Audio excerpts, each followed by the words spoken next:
We oftentimes showcase questionable police encounters. And while there may not be much of a remedy for a hot-headed officer, if you encounter a competent officer who respects the Constitution, we have some tips that you need to follow. And with more on this, we have Eddie Craig of Rule of Law Radio. All right, thank you for joining us today, Eddie. Thanks for having me on. Okay, so we hear a lot about people filming the police. You know, they encounter the police, whether it be a traffic stop or someplace else. We talked about just earlier in the show about the unfortunate incident in South Carolina, and somebody just happened to be filming the officer as he shot a man in the back, pretty much killed the guy. So can you explain to us the importance of the civilian or just the normal person being able to film a police officer in the commission of their duties? Well, it's extremely important. Right now, there is almost no level of public accountability for law enforcement and various other government entities for that matter. Without the power of the video and the audio recordings, there would be a lot of people in jail right now, in prison, being convicted for crimes they never committed because officers have falsified the reports they filed, trumped up charges on people just to cover their own wrongdoing. The camera is the only eye we have into that after the fact. Eyewitness testimony can be discredited. The camera is a whole lot more difficult to discredit. Right. So it's extremely important. So we see this all over the country, but particularly here in Texas, they're trying to pass through a bill. I believe it's 125 feet. You cannot film the officer, which is to say if you were engaged in a traffic stop, I'm the officer, you can't film me because I'm within that 125 feet. Does that set a chilling precedent? It would if it would actually be able to pass. It very well would. But then again, it would also run directly afoul of current rulings by the U.S. Supreme Court, and it would not be a difficult thing to have that law declared unconstitutional on its face for that particular violation. But at the same time, the problems it would create on the accountability issue we've just discussed would be astronomical. Right. Now, Eddie, why we have you on here today is to talk about the reasons why police are pulling people over more and more. It's gone beyond speeding, and we'll talk about that as well. But here in Texas, as well as many other places around the country, they're coming up with new reasons just to pull you over. Let's say you have your cell phone out. They just passed that here in the city of Austin. You're driving around, maybe you're looking at your GPS. If you're looking at a map, if you're distracted in any kind of way, they can pull you over and, Mr. Craig, we see that you're driving distracted. Can you explain to us the significance of this precedent? Well, the first thing is this is both the city of Austin through its ordinance program and the state itself in an upcoming bill attempting to legislate human behavior. And that's simply not feasible. It's not going to work. The only thing that it's really going to provide is a steady revenue stream for both parties, the state and the city, which deep down we would have to consider to be its true intended purpose. None of this would actually impact public safety one way or the other any differently, I don't think. In fact, it would probably make it worse because now if someone gets an unexpected phone call and they're expecting something important or whatever, they're going to try to answer it, but they've also got to now be worried about whether or not there's a cop present that would catch them doing so. Not everybody can afford hands-free devices and things like that in their car. So the issue is that this isn't really about public safety. And for them to put it out there as if it is can easily be disproven if you really think about it. The argument, I believe y'all had an attorney on the show here a few weeks ago that was discussing this particular ordinance. I actually saw part of that show, and I was really wishing I was on set at the time and able to go toe-to-toe with this guy. Tell us the issue you had with it. Well, the issue I had was the fact that it's ordinance-based to begin with. What most people in the state, and including those that are making them, fail to realize is that ordinances are not binding law on the public. I know that the states and the prosecutors and the city attorneys, they all want you to believe it is, but the problem is the state constitution says they're not. We gave only one legislative body power to create law binding upon the public, and that was the Texas legislature. It was not the municipalities. What the legislature did to empower that concept, which we'll be doing a presentation on here if I'm not mistaken, was actually very, very unconstitutional. They attempted to convey a power that the courts themselves have ruled they can't convey, which is the ability to legislate. And they did that through nothing more than the creation of statutory definitions. And in the presentation, I will show you exactly how they attempted to do that. But the ordinances themselves are not law binding upon the public. They can't be. We didn't authorize municipalities to create law binding upon the people. All right, and what Eddie's talking about here, we'll discuss in a presentation that is going to premiere next week. He's going to shoot with us right after the show, but let's get back into it, Eddie. We were talking about speeding, and you brought up something very interesting to me, something I didn't know. He talked to us about speeding limits and how they are set. Yes, there is a problem with the way they're prosecuting speeding charges here in Texas. The two statutes involving speeding are 545.351 and 352 of the Transportation Code. Most municipalities, the prosecutors attempting to prove only the elements of 545.351 subsection A. The problem with the language of subsection A is that it's vague, ambiguous, overbroad, and highly subjective to the opinion of whoever's making the allegation. The language there more or less simply reads that a person commits an offense if they operate a motor vehicle to speed other than is reasonable and prudent under the circumstances then existing. There is no criteria in A for what the circumstances then existing are that would make it an offense. There is no criteria for what reasonable and prudent is under that statute. Those provisions are detailed in subsection B of 351. And subsection B is where the meat of the speeding charge actually comes in, but they never prove the elements that are in it. But the required elements is that the person failed to exercise due care so that by the excessive speed they were traveling, they were involved with a collision with another person or vehicle lawfully entering or already upon the highway. And Texas only has prima facie speed limits. Prima facie simply means, as I discussed in my other presentation, on its face or at first glance or until proven incorrect is what prima facie really means. So, for example, the prima facie speed limit on most of the roads around Austin, out on 35, for instance, is 60. Mm-hmm. Let's say you're doing 70 and an officer pulls you over. At that time, the officer has witnessed no collision, nothing except you going faster than the posted speed limit. And so they have no way of proving the elements of subsection B because no collision occurred. So they can't say that you were driving reckless. They can't say that you were acting unreasonably because there's nothing to base that on except the subjective opinion of the officer. And the officer is not qualified to offer subjective opinion in testimony in court. But that's exactly what they're asking the officer to do. The problem with the way they're doing it on that speed is that if you demonstrated that no collision occurred at the 70 miles per hour, then who was to say that your actions were neither reasonable nor prudent under the circumstances? Because, as the saying goes, no harm, no foul. Mm-hmm. And no victim, no crime. Exactly. And the Texas speeding statutes clearly have taken that into consideration. There are a total of 15 separate elements in a speeding charge. If you follow the statute the way it's laid out, there are 15 elements required to be proven. They never prove more than 6 to 9 of those.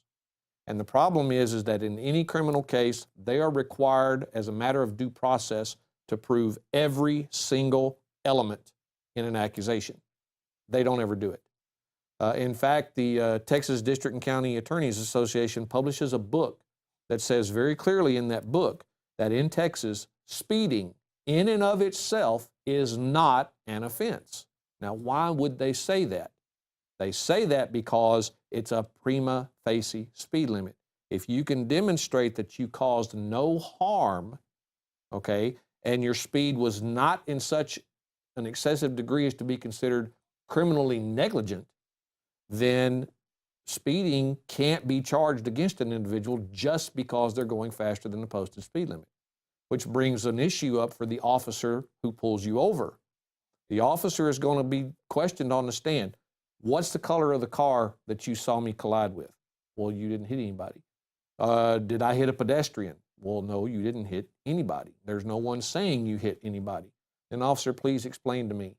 If all you saw was me traveling faster than the posted speed limit under the condition of Texas having prima facie speed limits, what is your articulable probable cause to suspect me of actually committing a crime that gave you the ability to pull me over in the first place? Mm-hmm.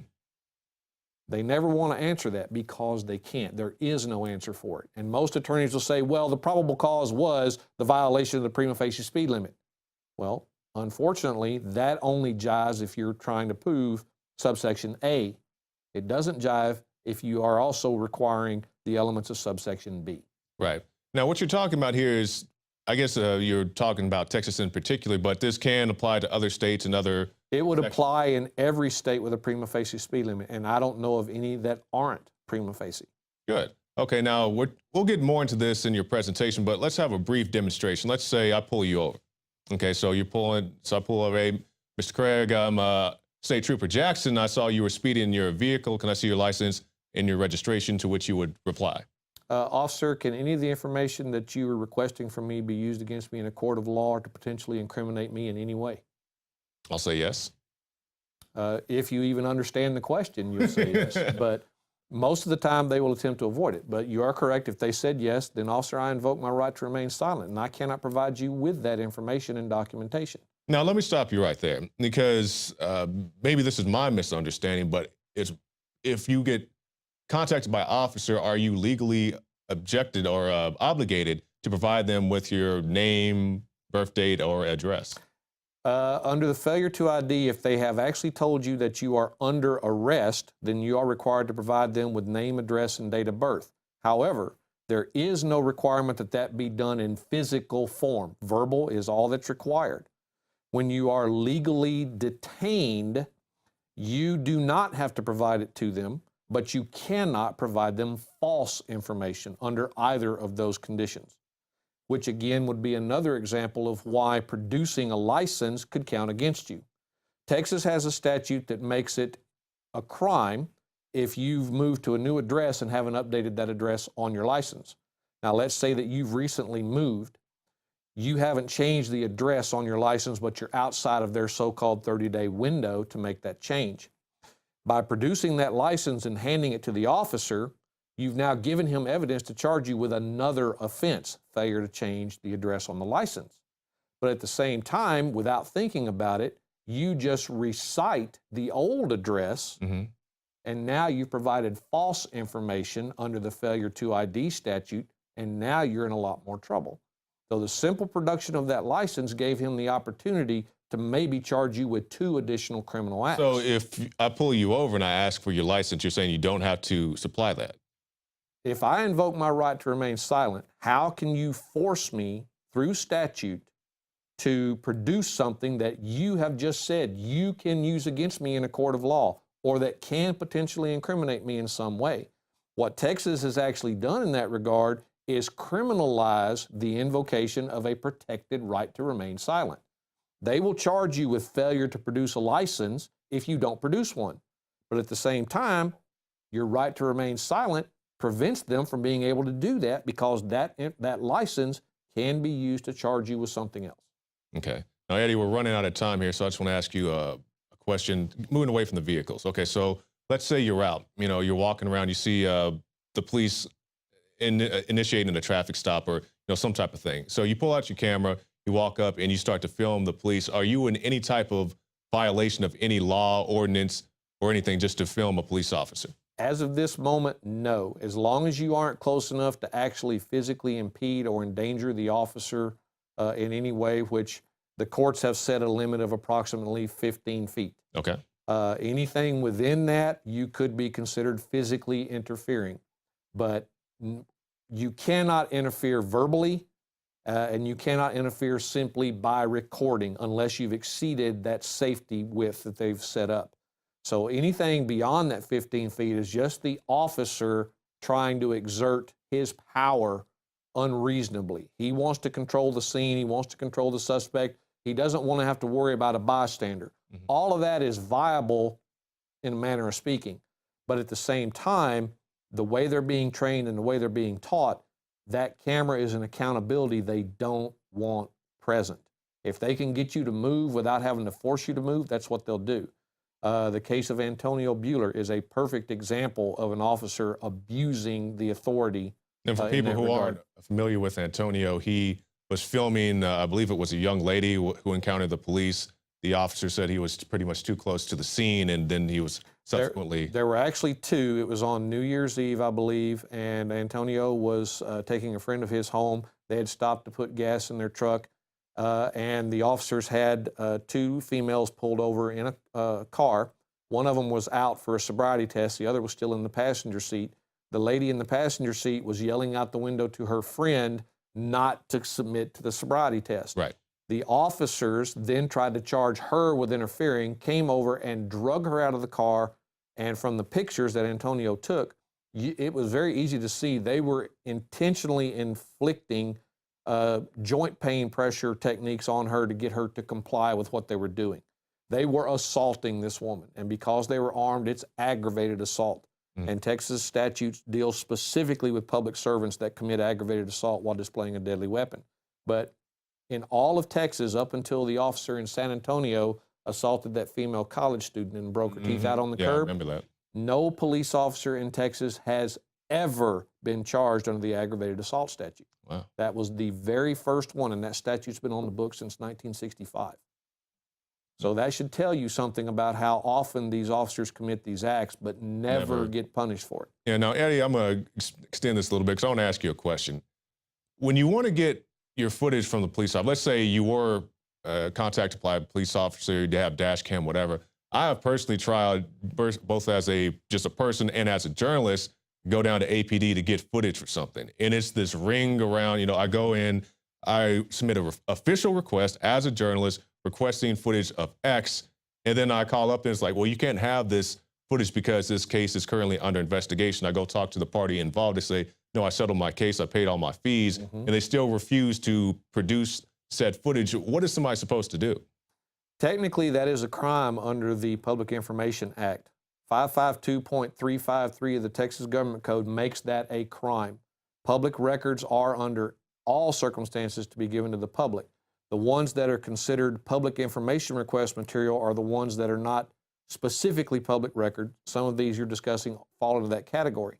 However, it's a typical ploy for delay and denial by both police agencies and prosecutors to misrepresent what they're doing. The statute very clearly says that in order for them to deny it in the case of an ongoing investigation, the production would have to directly interfere with their ability to either complete that investigation or to pursue that prosecution. If it would not interfere with it, they're not covered by that statute for non-production. Yet the only thing they're doing is filing with the Attorney General's office saying, hey, we have an ongoing investigation, and the AG just rubber stamp it saying, okay, then you don't have to produce it. Yeah, that's pretty much what happened. Yeah, and the problem is that's criminal. Under that act, that is a crime, both by the AG's office and by that agency. But they do it all the time. So the way we do it here, if we want to do it correctly and make sure that we do it, is if you have a case, make sure you file a motion for discovery in addition to your public information request. And then if they fail to produce, you can file a motion to compel with the court demanding that they produce it for the purpose of discovery. The other thing the act does not deal with specifically is when you are the defendant in the case and you are acting as your own counsel. In that case, you are every bit as entitled to that information as your defense attorney would be. And for them to withhold that is to withhold evidence in your case that you need to put on a defense with. That in and of itself is a crime. I actually read a letter that was sent to someone by a prosecuting attorney in Texas, and I could not believe what I was reading. This prosecutor was actually telling this gentleman that by choosing to represent himself, he had waived all of his rights to seek discovery, to get depositions, to get public information relating to his case, to seek records relating to his case. In other words, because you don't have one of our bar attorneys, then we can throw you under the bus and there's nothing you can do about it. Wow. That is the mindset of these so-called public officials. It's truly what they're teaching the officers is it is really an us against them thing. The problem is they've got the roles completely backwards. We're not the problem. They are the problem because they now consider themselves to be above the people and above the law that belongs to the people. It's unacceptable in my book. Always interesting. Eddie Craig, Rule of Law Radio. Eddie, tell us your final thoughts and also how can people keep up with your work? Well, we do our show on Monday night here in Austin from 8 to 10 p.m. My show is Monday nights, the Rule of Law Radio.